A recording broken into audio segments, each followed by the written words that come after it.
नमस्कार मंडळी, श्री स्वामी समर्थ. स्वागत आहे तुमचं माझ्या यूट्यूब चॅनलवरती. आजचा दिवस तुम्हा सर्वांना खूप छान, सुखाचा, आनंदाचा आणि समाधानाचा जाऊ देत, हीच मी स्वामींच्या चरणी प्रार्थना करते आणि आजच्या या नवीन व्हिडिओला सुरुवात करते. पण त्या अगोदर तुम्ही माझ्या चॅनलवरती जर नवीन असाल तर चॅनलला पण लगेच सबस्क्राईब करा आणि कमेंटमध्ये श्री स्वामी समर्थ लिहायला अजिबात विसरू नका. मंडळी, येत्या 22 जानेवारीला म्हणजेच गुरुवारी माघी गणेश जयंती येत आहे आणि हा दिवस अतिशय शुभ, पवित्र आणि महत्त्वाचा मानला जातो. कारण याच दिवशी गणपती बाप्पांचा जन्म झाला होता आणि म्हणूनच या दिवशी गणेश जयंती साजरी केली जाते. माघ शुद्ध चतुर्थी ही तिथी वेगवेगळ्या नावांनी ओळखली जाते. तिला तुल्यकुंद चतुर्थी, वरद चतुर्थी असंही म्हटलं जातं. आणि ज्या दिवशी प्रथम गणेश लहरी पृथ्वीवर अवतरल्या म्हणजेच ज्या दिवशी गणपती बाप्पांचा जन्म झाला तो दिवस माघ शुद्ध चतुर्थी होता. तेव्हापासून गणपती आणि चतुर्थी यांचा अतूट संबंध जोडला गेला आहे. म्हणूनच माघ शुद्ध चतुर्थी ही गणेश चतुर्थी म्हणून साजरी केली जाते. आणि या तिथीचे विशेष वैशिष्ट्य असं सांगितलं जातं की या दिवशी श्री गणेश तत्व हे नेहमीच्या तुलनेत सहस्त्रपटीने अधिक कार्यरत असतं, अशी धार्मिक मान्यता आहे. याच कारणामुळे या दिवशी गणपती बाप्पा आपल्या सर्व भक्तांना आशीर्वाद देण्यासाठी स्वतः पृथ्वीवर येतात असं मानलं जातं. आणि म्हणूनच या दिवशी व्रतासोबतच श्री गणेशाची मनोभावे पूजा केली जाते. तसेच काही प्रभावी उपाय आणि सेवा देखील केल्या जातात. तर आजच्या या व्हिडिओमध्ये मी तुम्हाला असाच एक अतिशय सोपा पण प्रभावी उपाय सांगणार आहे. गुरुवारी माघी गणेश जयंतीच्या दिवशी तुम्ही एक वेळ उपवास नाही केला तरीही चालेल, पण फक्त 21 तांदळांचा हा उपाय श्रद्धेने करा. असं म्हटलं जाते की हा उपाय केल्याने मनातील कितीही कठीण इच्छा असली तरी गणपती बाप्पांच्या कृपेने पूर्ण होते. घरात सुख समृद्धी येते, भरभराट होते आणि दारिद्र्य व गरिबी दूर होते.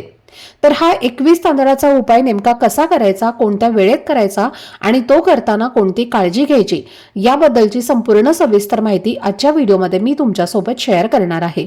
त्यामुळे व्हिडिओ हा स्किप न करता शेवटपर्यंत नक्की पहा, जेणेकरून तुमच्यापर्यंत योग्य ती माहिती पोहोचेल.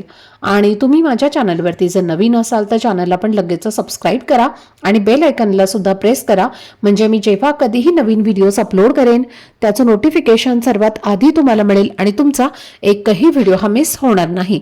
तसेच हाय बटनवर सुद्धा क्लिक करा.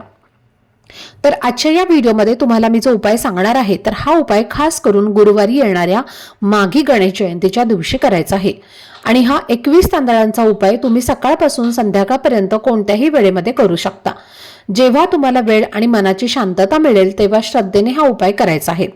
हा उपाय खास करून तुमची मनोकामना, इच्छा किंवा एखादं अडलेलं काम पूर्ण होण्यासाठी केला जातो. तर मंडळी, माघी गणेश जयंतीच्या दिवशी लहान मुलांपासून ते मोठ्यांपर्यंत जवळजवळ सगळेच लोक व्रत करत असतात.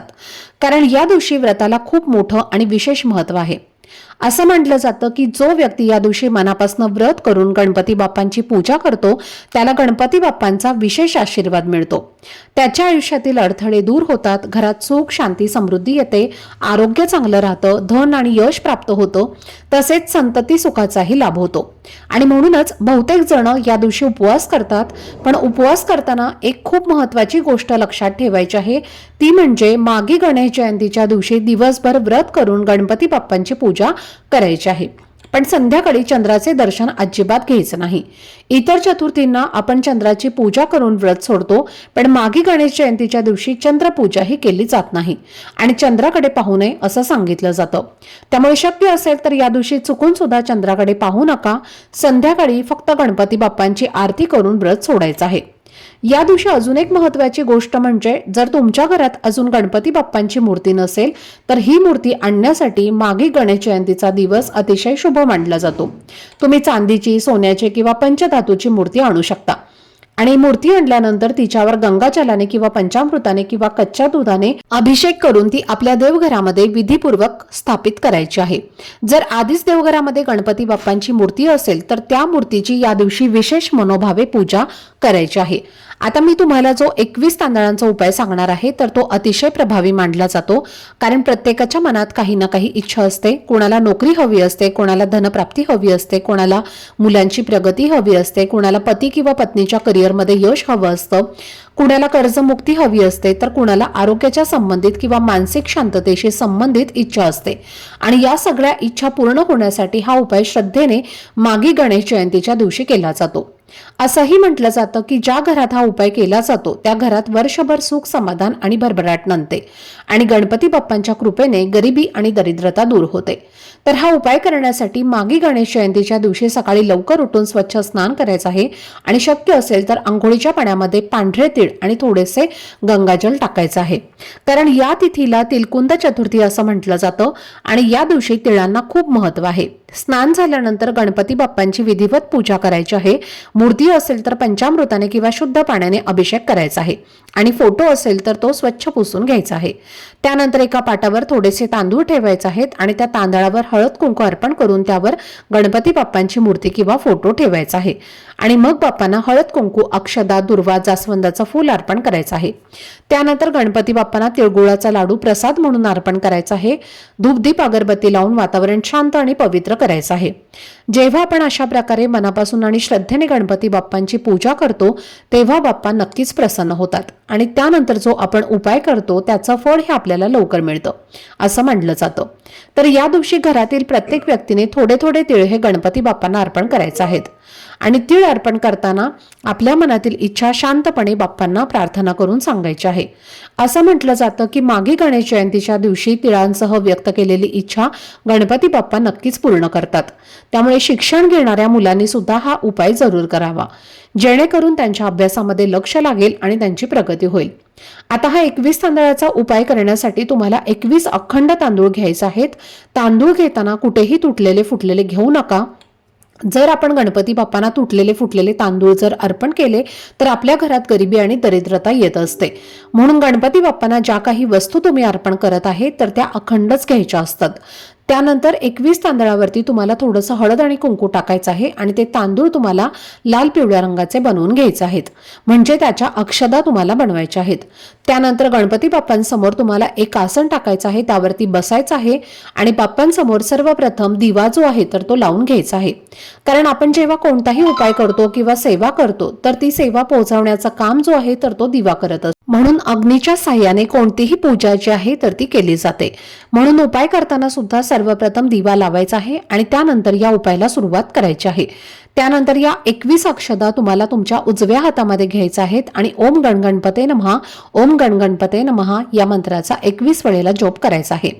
त्यानंतर तुम्हाला 3 वेळेला गणपती अथर्व शीर्षाचं पठण करायचं आहे आणि जर तुम्हाला शक्य असेल तर तुम्ही 11, 21 किंवा 101 आवर्तनं सुद्धा करू शकता.